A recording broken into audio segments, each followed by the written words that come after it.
Some viewers may find this content disturbing. Viewer discretion is advised.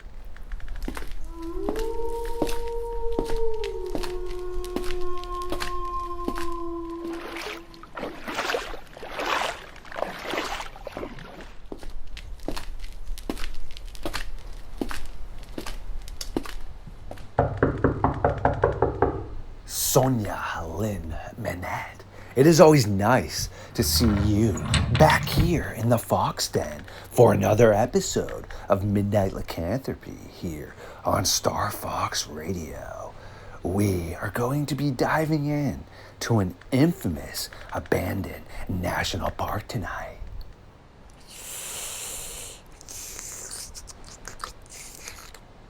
Well, now that that has been taken care of, it is time for Sonya and myself to release the shackles and take a walk into the darkness.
My creatures of the night, yes, welcome back to another episode of Midnight Lycanthropy here on Star Fox Radio.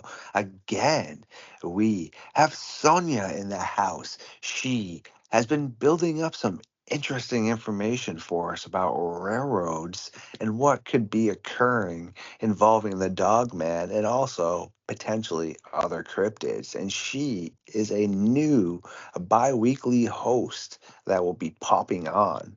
Sonya, how you doing, my friend? Hi, how are you? I'm well. I'm doing well this week. What's new your way? Speaking of things like you were talking about, I have a nephew and I named my nephew. Do you know what I named my nephew? Lycan. Really? Yeah, I was just thinking about it. I've never told you that, but my nephew, he's standing on the porch, is what made me think of it, but his name's Lycan. My sister didn't know what to name him, and my mom was like, we should name him Victor because her name's Vicky. And my sister was like, no, it reminds me of the Underworld movie. And I was like, well, let's name him Lycan, like a werewolf. And so that's his name. That's a Yeah. super cool name. Right? Yeah. I thought you would like that. Well, Yeah. it's just always good to have unique aspects. I've always been super creative, and it's always been humorous to me how, I guess, once an individual, male or female, hits a certain quote unquote stature where it's cool to be different, then it's all right. But then for people that still kind of have that same type of swag, but you haven't hit some sort of level that gives you the captain of the cool kids title, people just try to troll. But in my past, I mean, I did it before. I've changed, but yet I've learned how to harness the beast I used to be, more or less, when I was younger. But I was a troll. Not, I mean, I didn't go purposely out of my way just to troll good people, but I used to troll people that deserved to be trolled back in the day, just Mhm. because. And erase that now. I don't do that anymore, but I always say you can't troll a troll. So I never really get offended by what people say now. I actually just get a chuckle from that. Yeah, I'm the same way though. And if people are deserving of the trolling when a situation comes to rise, I'm the first one on it because I'm really witty and that's like my gift to humanity. It's like my wit. Aha. Yeah, but yeah, I understand. Like kids are like that. Like, yeah, but your name and like the way you build yourself up as a character, through your life is, it you really live out like, you're I don't know how to describe it. You're really like, leveling up every day, hopefully. Hopefully. Yeah. 100%. And being an artist, people who are other artists will understand that it's some people like to tat themselves all up. Super cool. I personally have few, but I have not tatted myself all up. Some people like to pierce themselves all up. It's cool too. I mean, I have my ears pierced, but things like hair color and clothing and anything like that, it's an accessory. I mean, people just get so bent out of shape about it. And it's like, look, first off, it's a way to be different and not permanently, I guess, damage yourself, as my parents used to always say to me when I was younger. But it's just a way to be unique. But also, people should look back in history and realize that there's plenty of cultures and tribes and civilizations that wore vibrant colors, whether it was feathers and hairdresses, or back with the Greeks wearing what today people would be like, what is that guy wearing a dress? It's like, all right, well, go tell him that. See how that ends for you. That's my favorite thing. Yeah, history and people and the way they want to radically express themselves, and people like having such a problem with people happily expressing themselves as long as you're not harming or hurting anybody or yourself. Like, be yourself. The universe is an artist, and he created us all to be a piece of art. And the only real true like shameful thing I think in life is not being who the universe created you to be. Letting yourself down. 100% and preach. And that's just why I feel like, I don't know, being an artist and creative, yeah, it goes into play with like my fashion and all that as well, just because I mean, I don't know how else to explain it. I like to be creative, and sure, sometimes it might be overly creative to somebody else, but at the end of the day, it's just hair color and a t-shirt and ripped up jeans and such, and like you said, so it's just always been amusing to me. And that's funny because like I have hair color and piercings and tattoos, and and I hike in my flip flops and my and my little fanny pack or whatever, and like and I'm out there in the woods, and like I bring the essentials, and everybody else is like they have a map and hiking boots, and then I'm like yeah. And I That always thought is get into the situation, but I was like, this is how I do it. This is like it's just a daily day thing for me. that is hilarious. Well, tonight I had an interesting topic before we dove into some of the railroads, because this actually ties into this. And it's not really near you or I, because I mean, you're down in the Tennessee area and I'm up here in New England, way up near Canada and Maine, basically. So this actually, though, is in Oregon. And we all know that that is an extremely densely populated area, and it's actually a park that for some reason has just been completely abandoned. And we know that national parks bring in a revenue, and I mean, everyone likes to get away and go camping and use these areas. So what really caused Coalca Landing State Park in Clackamas County, Oregon, just to be closed? It just doesn't really make sense, because when I tried to dive into figuring out what the heck, why, the only explanation that was really given to the public, which is what I was reading, is something strange about how this railroad system runs through there. So technically, in their words, it makes it a private property that's unable to be accessed by you and I. We can walk up to the beginning of the state park, but then that's it. We can't enter it. Yet again, this brings in a revenue. So why would the state park just quote unquote allow this railroad to shut down their whole park? That really doesn't make sense to me, because also when I look at some of the Dogman sightings that I have in my book, and also some of the other cryptid sightings that people can look up in this area and people that have gone missing, well, they're kind of located in this area. So I was wondering, A, if you've heard about that, and B, kind of your thoughts. I hadn't heard about it until you mentioned it, but I was doing what I went down a couple rabbit holes, and yeah, the reason why they said that it shut down, it didn't make any sense. Again, that it was that made it private property because of the railroad owning a system to it. So I'm going to do a little more digging, but I'm wondering if the railroad is shut down, or is it still passing through there? Because that seems a little sus.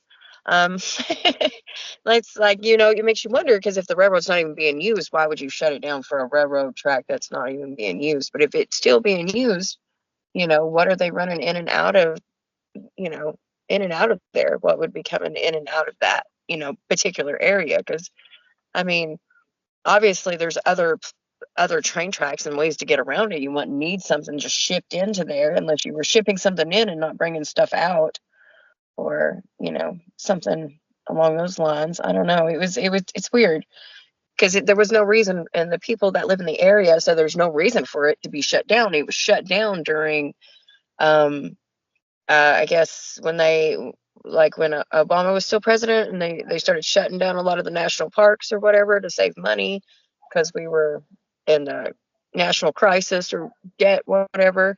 So they shut, which makes no sense to shut down national parks that bring in revenue, from, other countries where people are actually coming in and spending money at these places to see them. You would shut the places that, people would come to spend money down, especially for people out of the country. That's one of our biggest things, is the state parks. So to shut those down even at that time it was strange. So to shut this park down particularly, and to have kept it, saying that that's the reason why they closed it down, but the reason why it's been kept closed down is now because of this railroad system, and this railroad system had to have been there before they shut it down. So again, none of it made sense. You actually just informed me on some interesting things that I hadn't really had a chance to dive directly into myself, because when I was introduced to this topic, obviously being a journalist with the missing person issue and trying to tie it in with the Dogman topic, I immediately started looking at the reports that are in our archive and also the pings, and did a quick little Google search to see some other cryptids and missing people. And I was like, oh, okay, and started to get, honestly, a little creeped out here. And to add a little bit more mystery to what you were saying, this is pretty much another odd way to even handle this place. The road to the area has been closed. Okay, yes, we know that. So the only way to access the site is by foot or boat. This prevents cars, top boats from launching and taking out or into the park, but it does not increase any opportunities for remote camping.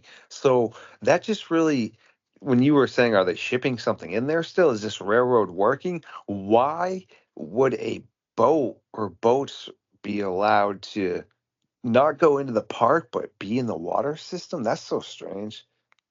But just the fact that there's no other way into. Why would you even put a railroad through a place where you couldn't access to fix it? I mean, you're gonna have to at some point. I mean, you would have to have people back there to build the railroad, or to keep an eye on it. I know they have like little cart trains that get on the railroad and follow it down, but again, you couldn't get equipment back there. So why would you need it? Why would it still be open? That doesn't make any sense.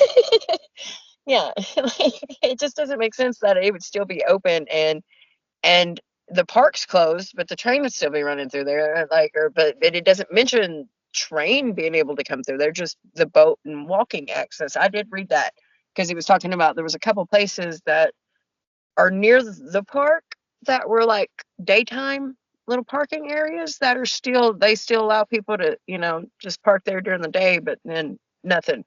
And that was it. And so there's no other way into the park, and all the other roads and accesses into the park are all shut down. So, that doesn't make sense. Why would a railroad need to keep a railroad open that's got no access to it, or if, it's That's not so even. bizarre. And what if, this is obviously just a throw at the wall here, but what if it is still an active railroad, right? And look at how forested that area is. What if they are aware, which we know they are, because I mean, I've had reports of people seeing full decked out military special ops people and my friends were like, hey, what's up? What are you guys doing out here? And they either don't answer or they just respond with the same thing you are. Okay, we do. Yeah, we know this is occurring out there. What if they are aware of this, which they are, and they were going in there and being able to either transport these dogmen from those areas or into that area without any sort of really hassling, because people aren't allowed to go into that area. And the reason I also stated that is some people on our science team have spoken about there's been a couple times where areas just randomly get closed down, and they're told it's because of dangerous wildlife and increased risk of attacks, but no other information is given. And also, Jody Cook, the founder of the North American Dogman Project, and one of my best friends was telling me about down in Ohio, something very similar like that had happened, where all of a sudden, out of nowhere, this massive fence was put up with security cameras all around this area that was densely forested, but was also in an area that people had reported seeing dogmen. So Then all of a sudden it's a wildlife protected area. Nobody can enter. You have to have a form to fill out to walk it. I mean, yeah, that makes sense. But if it's a place that it was in a national park to begin with, and again, it had access roads, it had all of this, you know, um, access to this thing, it's a perfect place for a facility. And depending on where it is, like especially on the, the West Coast, being anywhere up through there to have bases, here, there, and everywhere. That makes, I mean, it would make sense. It's a perfect place for a facility because it's already got its own, like, things going on there, and you wouldn't have to transport things if you're just keeping them there. Really, does that make sense? it does, and according to what I've read, there's access by water. Okay, so something or peoples could easily get in and out like that. And then, like you said, no one's allowed there. And if this railroad could then, boom, go in and out. And it is just really strange because you have the Klickitat ape cat, which is a West Coast, happened in like Washington County around that area, which is a strange ape looking werewolf type, sleek furish.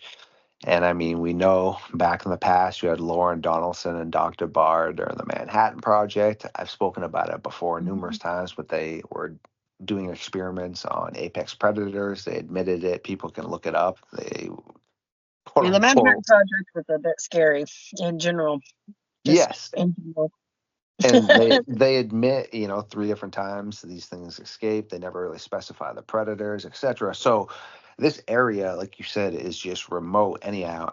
Correct me if I'm wrong. I still haven't looked this up, and I did again say this to my other host. Correct me if I'm wrong, because up in Maine, I believe we are the most forested area per capita in the United States. If not, maybe Oregon or a place like that is one, and we're two. But I'm pretty sure when I was watching something the other day on History Channel, they had mentioned that, and it would make sense because Maine, we are seriously densely populated with forest up here.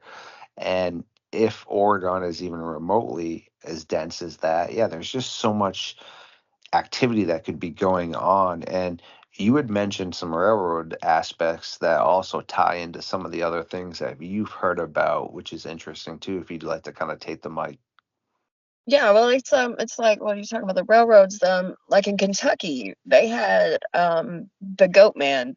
A lot of people had started reporting the Goat Man, and um, where they were seeing it, it was a trestle, it was a train trestle, and there was a bridge there, and there was like, again, there was like an old mill or something else there that had been in the area, and that's where people had been seeing this thing. They had found footprints and all kinds of just different things. Different, I mean, several different people had reported seeing this thing, and um, all by that train trestle, and other people had reported near the same train trestle just strange things happening. Not, they never saw anything, but they would just, they would hear a train at night, or they would just you would hear people talking, or just eerie things. And that was just that particular one that's in Kentucky. But Pennsylvania and uh, it's leaving my mind. There's a couple other places that talk about there's several different places that talk about the railroad trestles or the railroad tracks near their places being haunted. And, these places, most railroad tracks that are like back like that, if it's a trestle, it's going over water. So you've got the woods, you've got the water, and just the way the train works itself, a train itself is like a giant generator. So the kind of energy that a train would put out on tracks like that, could, disturb a lot of energy in the woods and keep a lot, make a lot of strange. I could see where a lot of strange things could occur there, or how that could actually almost open up portals like near those places. Like if you want to believe in that sort of thing, but energy's energy, and like when energy is put, shifted or moved in the forest like that, it can really do some weird stuff.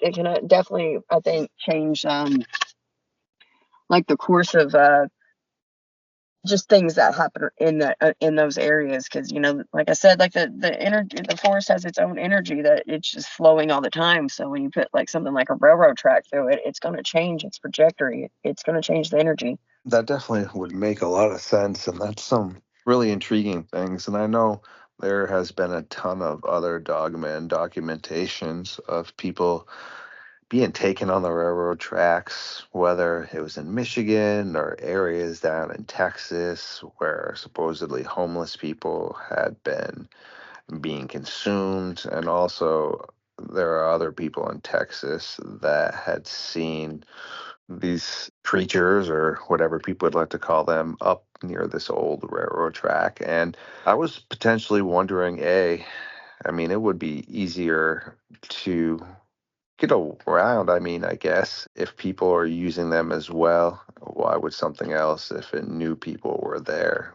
would use that to either get easier food or also just get around quicker? So there's a lot of different aspects as to, I guess, why there could be railroad sightings, and like you said, with the negative energy. But have you heard of, obviously, the Nazis and such were into some super gnarly things, right?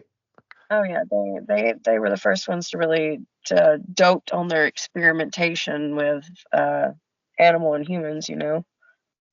Yes. They were Okay. proud of it. They're on some pretty effed up stuff. But the reason I brought that up is, did you ever hear about how they ended up, as soon as it was clear that they were going to war and they were able to enter Poland, there was a specific general that was really high up with Hitler that had enjoyed this area in Poland a ton, this forest. It was a really intriguing forest that had apparently really unique wildlife. And as soon as he was able to, he went in and claimed ownership to this. And we all know that Hitler was trying to build a super army. I've spoken about it before with like Dogman and dog people, and Stalin was trying to do it with apes and such. But what the Nazis, or this general, was specifically trying to do in this forest was bring back prehistoric animals, gnarly. And they were successful in bringing back a prehistoric bull, and I cannot remember the exact name of it. And as I'm speaking to you, I'm sitting here trying to stroll through the videos I'd recently seen to find it. But to get a good chuckle, I've been listening to a crap ton of Yellow Wolf and Kasky. So apparently, as I'm filtering through to try to find the video to get the proper information for you, it's literally just all Yellow Wolf. But either way, what I was trying to say is they were successful in bringing back this prehistoric bull. But the problem was that this bull wasn't able to necessarily survive on its own without humans still having to feed it. And pretty much the Nazis' time ran out, as we all know, because we ended them with the help of others. But I found it. So the name of the documentary, it was actually pretty interesting. It was a history documentary, and it was called Hitler's Jurassic Monsters: The Untold Story.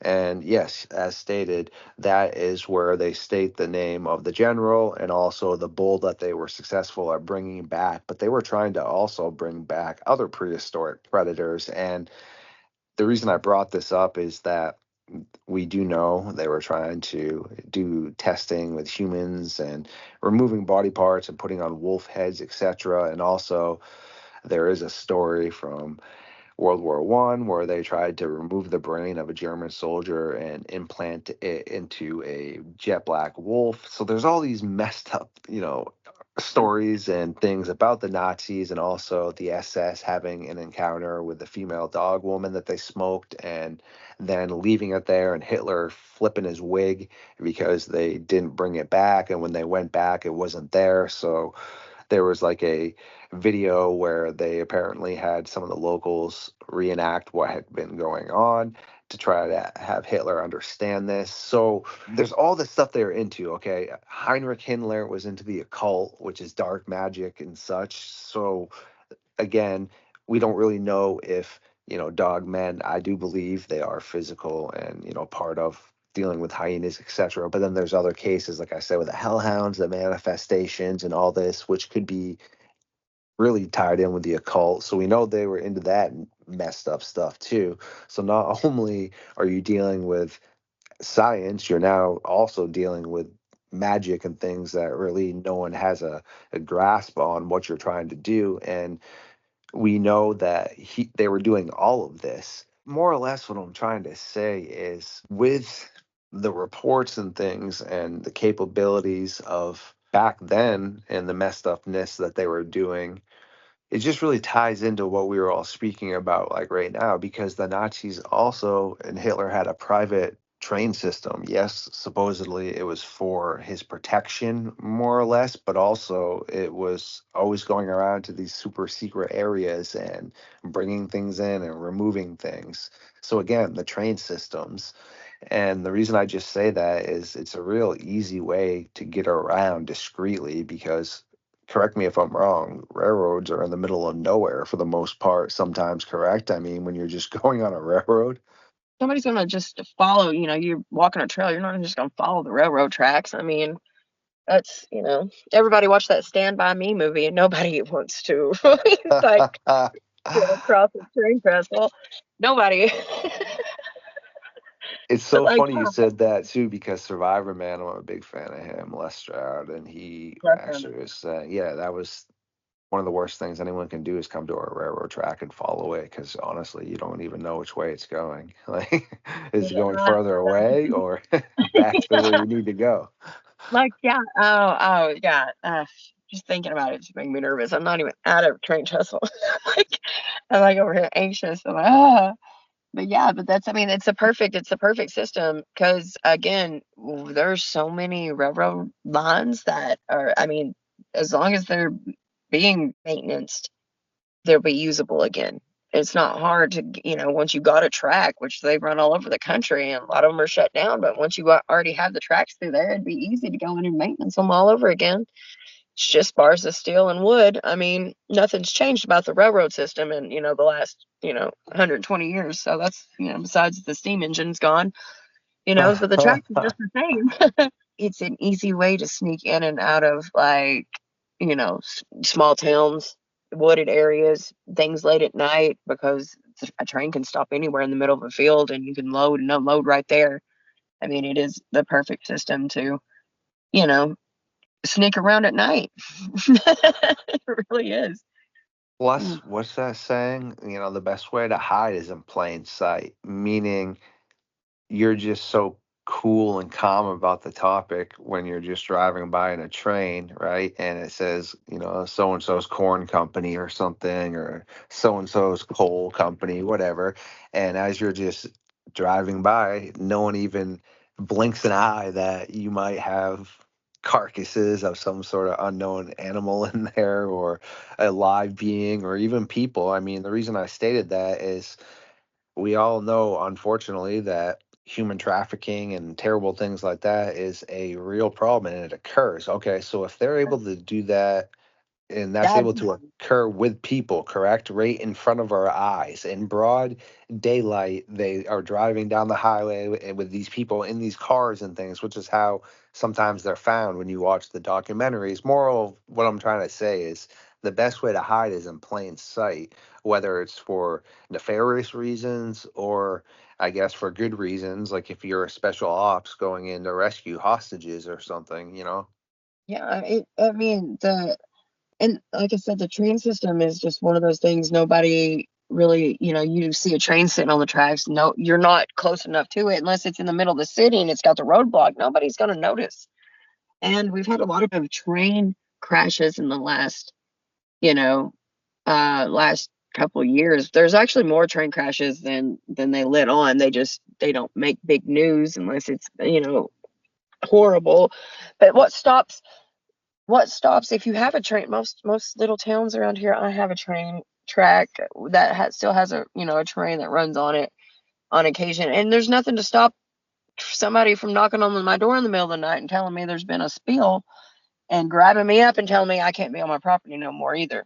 There's always that chance that that can also happen. It's always like a scary thought that you think, in the middle of the night they could tell you that there's a spill here at the train tracks and that you got to go.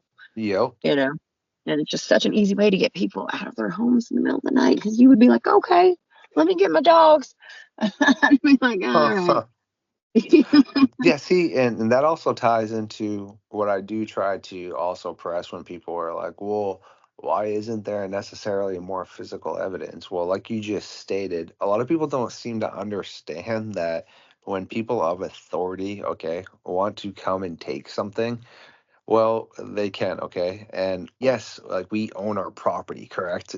But it still isn't technically ours. It's owned by our country, if that makes sense still. So if you had a claw or something or anything along the lines of that and a game warden or something shows up and asks for that, by law you have to hand over things when things are asked. Or like you said, if someone tells you that has the control to need you to leave your property, you have to abide by what's being told to you. So again, it's just there's plenty of ways to make it difficult to really be able to document things. People just, I guess, have become unrational. Well, look at the Mandela effect. I mean, that they said the Mandela effect is a giant social experiment where they're just seeing if they can convince people that things were different, that it's not what you remember. Can you convince enough people to think that they didn't remember what they thought they remembered? And it's working. I mean, we all know Fruit of the Loom had the corpicone on it. They're like, everybody knows it was there. But they change things, and then they admit that oh no, we never changed anything, it was never there. And they're just to see if people even notice, if people would even fight, or people even going to question whether or not that's the way it is, or what's going on. So it's a scary world. It's easy to erase history, it's easy to erase things. um we were going to talk about a lot of things about the national parks and the people that go missing in them. You can literally look up strange things in national parks, and Google won't pull up nothing like that. It'll just show you all these things about national parks. You have to really do some digging and not use Google a lot of the time when you want to actually find stuff that you're looking for, because they'll just rabbit hole you this way and rabbit hole you that way, and you'll forget what you're even looking for. I know it is so true, but that's just why I really do try to encourage people to make sure that they are getting healthy information that is as well documented as possible. And that's why I try to always nerd it out and just be subjective and objective and ask the healthy skeptical questions. I mean, I really have no problem asking any of those. And I feel like if people get offended by that, then in my eyes, they're hiding something or hoaxing, because if you really had some sort of encounter, no matter who you are, you should be able to stand up to logical, healthy questions. It's no different than my little brother, a huge supporter of mine. When him and I talk about things and he wants to question me, or we're having a debate about the Dogman topic or missing people, he asks tough questions. It's not being mean, okay? It's legitimate. If you are going to be a journalist, then yes, you should be able to, when asked a tough question, have a response for it. And that's really what I try to do for sure. I don't have a dog man in a jar to show everybody that this is real. Look, and like And if you have questions, like, I don't mind. I'll answer whatever question, whether you're skeptical or not, to the best of my ability, whether you believe me or not. Like, that's. I'm just gonna tell you what I think I know, and a lot of the stuff that a lot of the time I spend in the woods with like the Sasquatches and stuff. It's people, ask me questions about the cloaking and stuff like that. And it's just, yeah, I know they cloak because I've seen it. And if you've never seen anything like that, if you've never seen the way some of these things move in the woods, you wouldn't understand anyway. It took me it takes weeks of processing or months of processing like things that you see out here just to make sure that that's what you saw. Like that's what you saw, but it takes like you have to process things yourself. And it takes a while for you to be like, that's crazy, because the way, like, there's the Wampus cat that's out here in the East Tennessee, and the way she moves, it's not like cloaking or going in and out. It's like, I don't know, she moves so fast that it's just, I don't know, it's like an anime creature, like it shows them, like moving so fast that they can move around you and you couldn't even see it, like portaling in and portaling out so quick. And that's just the way she moves. And there's nothing, I've never seen anything move like she does.